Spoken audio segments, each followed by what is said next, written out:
present our goals for planning in dynamic environments, I'm going to give you Mike Phillips. Hi. My research with my advisor, Max Likachev, is on planning in dynamic environments. The motivation for this problem is that household tasks, any household tasks you're going to have to deal with traveling from one place to another around humans and pets, and dynamic obstacles are just a huge part of our world. So this is a really important problem to make sure the PR2 can get from one place to another without inconveniencing or injuring people or pets.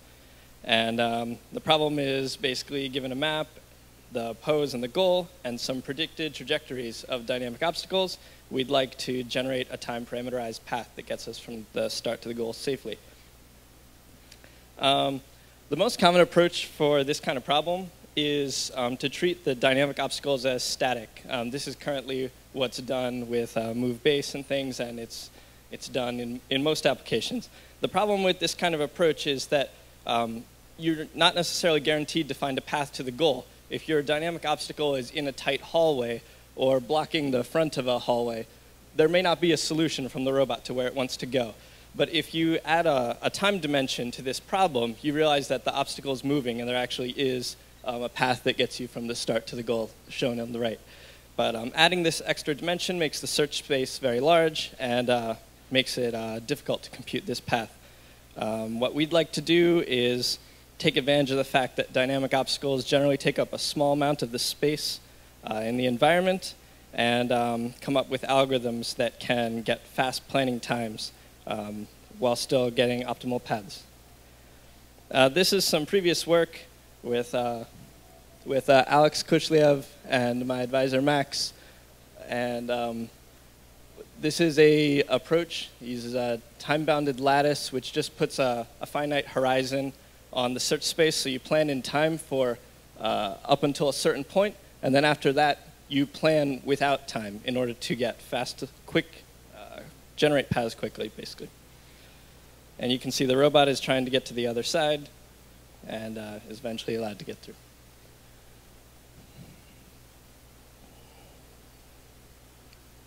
This video is a planner that I'm working on right now. Here, the robot is trying to get to the right-hand side. All the planning times in the examples that you'll see in this video are under 1 second. The video is actually sped up 2 times, but that's purely because we only have 15 minutes to present right now. Here, the robot wants to get to a goal on the left.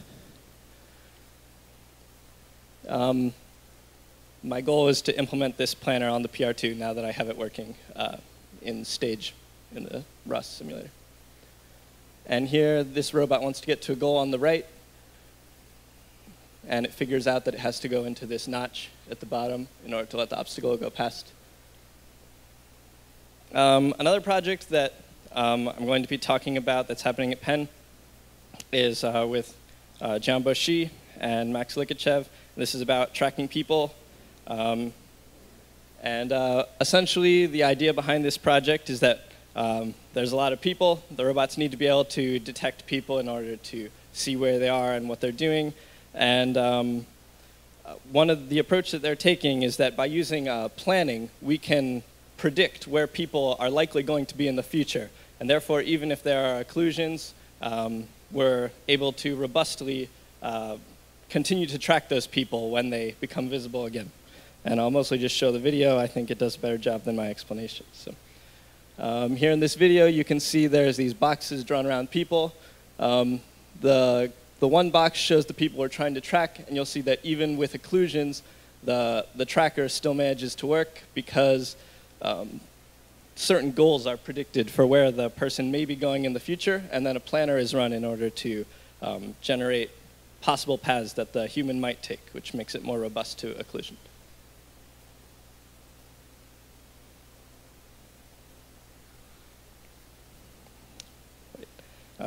So I guess I'll pass it off now to Cody. Thank you.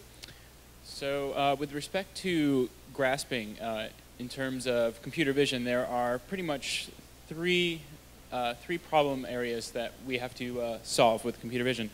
That would be object recognition and localization and your 3D pose estimation. these three tasks need to be completed in order to effectively manipulate objects, as well as finding the objects that you want to manipulate within a scene. Most of the approaches for stereo images require that the objects are textured. Objects that are difficult to handle are transparent objects, objects with high specularity, and objects that are just devoid of texture. So we, in our lab, have developed a new shape descriptor that we are going to try out with a shape-based approach to solve the above three tasks. Using this shape descriptor and in conjunction with a 3D library, we hope to be able to perform the above three tasks. So here's a quick overview of how we would perform object recognition, localization, and pose estimation. So you would say you have this teapot is your target object, and you would first extract a shape descriptor from this object, and you also have in your library of shapes, you have this teapot. From this teapot, you would also extract many different viewpoints, and for each viewpoint, you would also compute a shape descriptor. You would calculate some distance metric between the shape descriptor extracted from the 3D model and your image model in order to come up with a hypothesis as to the correct pose, as well as to the object's identity in general if you have many objects in your 3D model database. So you can see as the shapes match, you can recover the pose from the view that you've generated. With the PR2 that allows us to invoke active vision, where we now have a manipulator that we can, if we have high uncertainty in the objects, if we aren't quite sure what we are looking at and would like to get a better view, we can manipulate the camera in order to minimize the uncertainty, gathering more evidence by moving around the object, refining our hypothesis space until we find some geometric consistency among all the hypotheses. So that is what our goals are for this. And now I hand you over to Soonkyum. Our research project proposal is to use some by manipulation with two hands. You know, PR2 has two hands, and yesterday when you calibrate, the PR2 hold the checkboard with just one hand and doing some calibration.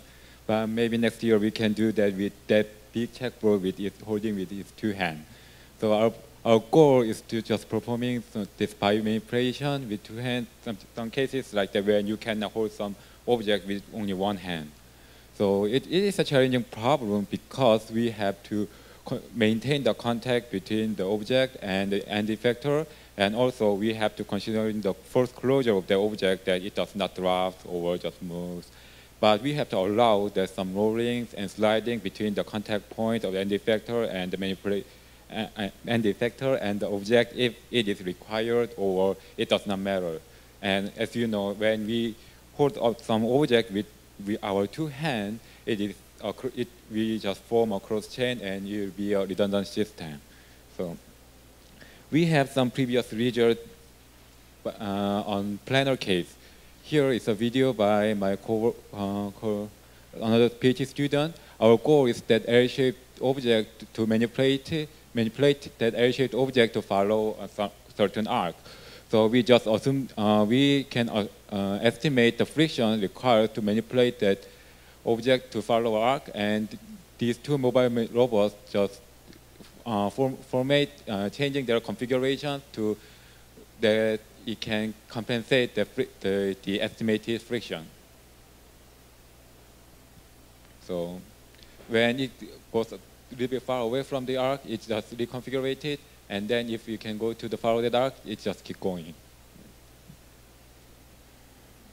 So our goal is to, in control aspect, we are considering to use some redundancies to maintain contact and some trajectory following of the object. And we need to develop some nonlinear feedback controllers. And in planning aspect, we can partition the configuration space that satisfy our all constraints and construct a compact graph of that connecting these configurations, and we can use search-based planning algorithms. Thank you.